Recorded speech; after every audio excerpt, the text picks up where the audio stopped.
Car payments are a huge wealth killer, both today and in the long term. One of the smartest financial moves you will ever make is driving a paid off car and avoiding car payments altogether. In today's video, we are going to discuss all of the benefits of having no car payment. Now, don't be discouraged if you do have a car payment. Hopefully this video will motivate you to get it paid off faster and stay payment-free for good. I'm Sarah, I'm a certified financial educator, and I made this channel, It's All His, to help people manage God's money, God's way, for God's glory. If you'd like to learn more about how to do that, please consider subscribing for new videos every week. And now let's talk about all the awesome things that happen when you don't have a car payment. Transportation is solidly the second highest expense most any of us are going to have in our households. In 2025, most of us will average over $13,000 spent this year just taking care of our transportation needs. The average car payment, for a new car is $742, and for used cars, it's $525. That is a huge chunk of most people's monthly budget just going towards car payments. One of the biggest advantages of not having a car payment is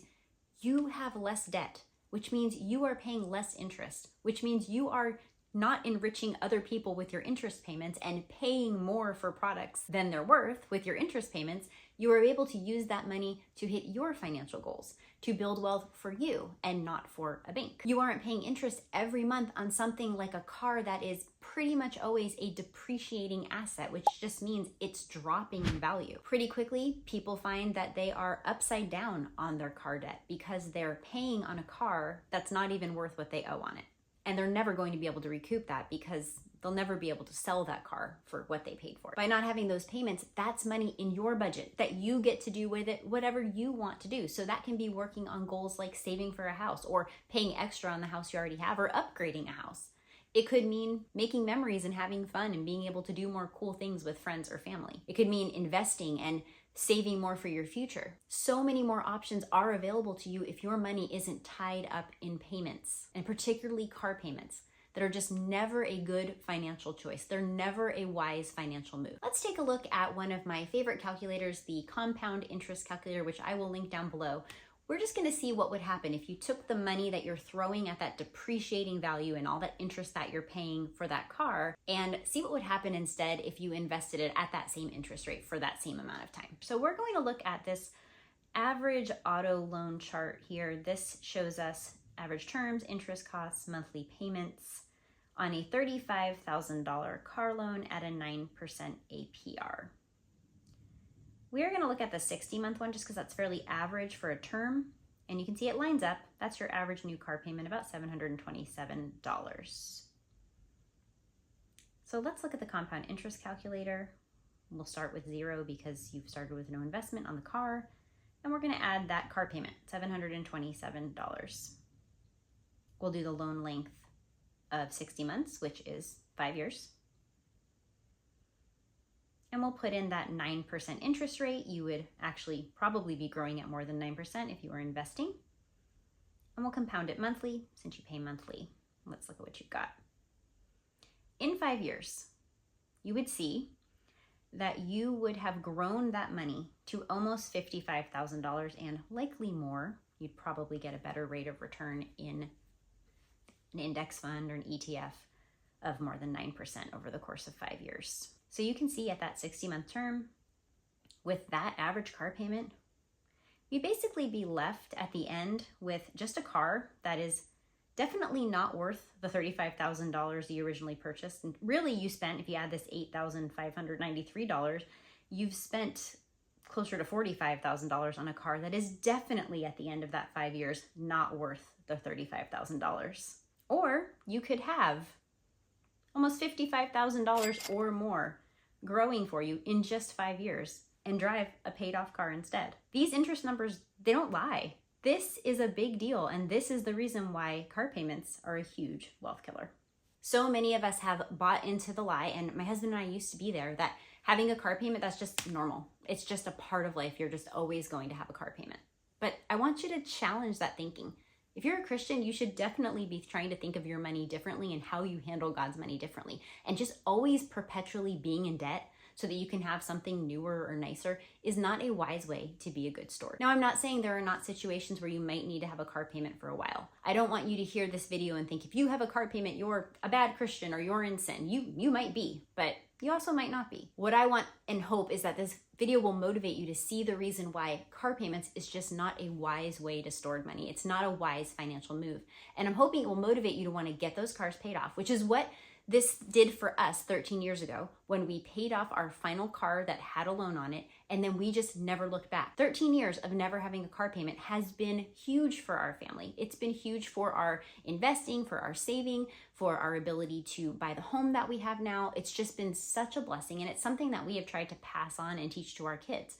Car payments don't have to be normal. You don't have to constantly be tied up in this cycle of owning cars that aren't worth what you paid for them, of paying interest and enriching the bank or whatever lien holder on your car. You don't have to be caught in that cycle. You can be free from that, and you can have that money to do what you want with it, to do what God is leading you to do with it, rather than just constantly being in perpetual debt and keeping a car for 5 years, finally paying it off. Some people do even longer terms, as you saw from that chart, just to try to keep that payment lower every month, but then the interest that you're paying is even more. And then definitely by the time you've paid that car off, it isn't worth even close to what you paid for it. And a lot of people, because of discontentment, aren't happy with what they have anymore. It's not the newest and the nicest and the fanciest, or they care too much what other people think and they want to have a nicer car. And that's a heart problem. So ask yourself, is the reason I perpetually have a car payment because I'm not happy with what God's given me? Is it because I need to impress other people? Is it because I feel better about myself when I think I have the nicest thing or I have this particular brand of car? Those are really important heart issues that we need to address as Christians, and those can be issues that are keeping us in debt and helping us not be able to be free with the money that God has given us to manage. And we're going to have to give an account for that. That should be a little scary. Just take some time to think about all that you could be doing with more money in your budget for the kingdom of God. Think of all the ways you could be generous. Think of every time you've been financially really strapped, a lot of times because of things like car payments, and you've wanted to give to something and you just couldn't do it, but now you would be able to.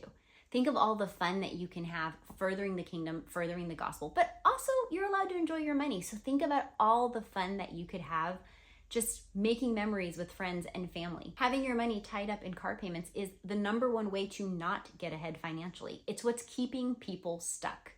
You don't need that. You don't need to do that. You can find a decent car that will get you where you need to go. Or you can take the car you currently have. Maybe you have payments, maybe you don't. If you do, pay it off and then drive it till the wheels fall off. Take really good care of it and just be really happy for the car that God has given you. And don't always have your eyes fixed on needing more and needing better. Grow in contentment. And driving older cars, trust me, I know because we usually do, is a really great way to grow in contentment. I have a car that is older than my youngest child, and he is going to be 17. My car is old, and you know what? I love her. She's so cool. I love my car. I'm very happy and content with my car. She's good enough for me, and I'm thankful for the car that God provided me. And I love, love, love that I owe nobody anything for that car. It's awesome. So I'm going to encourage you to get out of the thinking that I need the newest, I need the nicest, I need the best. No, you don't.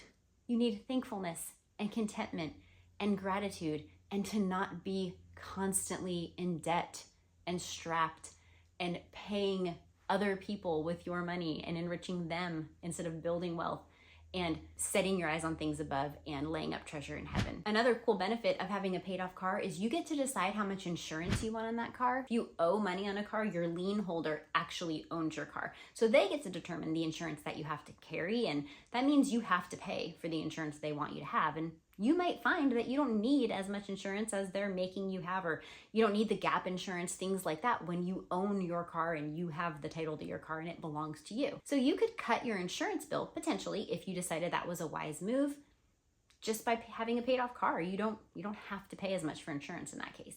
Check out this video up here about different types of insurances if you want to dig more into that concept. There are also other expenses that come with car ownership. As we all know, you have to put gas in it. You have to take care of maintenance. There might be some registration or property tax fees depending on where you live. All of these things are way less stressful to handle when you aren't shelling out $500-700 a month towards that car payment every month. When you've got more breathing room in your budget, that expense drops down dramatically, and you just have more room to save and set money aside for those eventual things that you know are going to happen. It's just so much less financially stressful when you don't have car payments. Having no car payments also means having less debt, and that means you're gonna have a better debt to income ratio, which is just how much of your income has to go to service your debt. When you have a lower debt to income ratio, you're gonna have a higher credit score, and that's gonna help you with other things that you may wanna purchase, like a house, which could be a wise debt that you actually are growing value in rather than a car that's always depreciating in value. Better credit score means you can qualify for lower interest rates, and those debts like a house or maybe a business loan to grow a business, those things are gonna cost you less because you have a better credit score and you aren't gonna pay as much in interest fees. I've always found this statistic really interesting that most self-made millionaires don't drive the fancy Lexuses and Mercedes and BMWs. They're driving your common, reliable cars that last you a nice long time, like a Toyota or a Honda. And those people are paying cash for their cars and driving older cars for longer and using that savings to build wealth. That's how they got to be self-made millionaires in the first place. It's just a fact. If your vehicles are paid off, you are on a better track for financial success and financial freedom. The numbers don't lie. But if you still have a car payment, don't worry about that. Click over into this video and figure out which debt repayment method is going to be best for you. And let's get you driving a paid off car ASAP. I'll see you over there.